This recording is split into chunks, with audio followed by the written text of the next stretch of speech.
செஞ்சாலும் மொறு மொறுன்னு வர மாட்டேங்குதா? நான் செய்யற மெத்தட்ல செஞ்சு பாருங்க. 3 hours கடலை பருப்பு ஊற வச்சு வச்சிருக்கேன். ஒரு துண்டு இஞ்சி போட்டுக்கலாம், பூண்டு சேர்த்துக்கலாம், அரை ஸ்பூன் சோம்பு சேர்த்துக்கலாம், காரத்துக்காக வரமிளகாய் சேர்த்துக்கலாம். இந்த அளவுக்கு அரைச்சா போதும். இந்த மாதிரி கொர கொரன்னு இருக்கணும். நம்ம எடுத்து வச்ச கடலை பருப்பை இதுக்குள்ள சேர்த்துக்கலாம். சின்னதா கட் பண்ண ஆனியனை இது கூட சேர்த்துக்கலாம். ஒரு கொத்து கருவேப்பிலை, 2 பச்சை மிளகாவை சேர்த்துக்கலாம். கொஞ்சமா மல்லி இலைகளை கட் பண்ணிட்டு சேர்த்துக்கலாம். அரை டேபிள் ஸ்பூன் சால்ட் சேர்த்துக்கலாம்.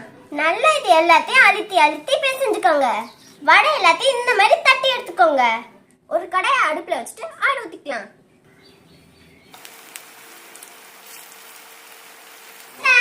சூப்பரான கிரன்ச்சியான வடை ரெடி ஆயிடுச்சு. இப்போ சாப்பிட்டு பார்க்கலாமா? ரொம்ப கிரன்ச்சியா இருக்கு. சப்போர்ட் பண்ணுங்க. பாய்.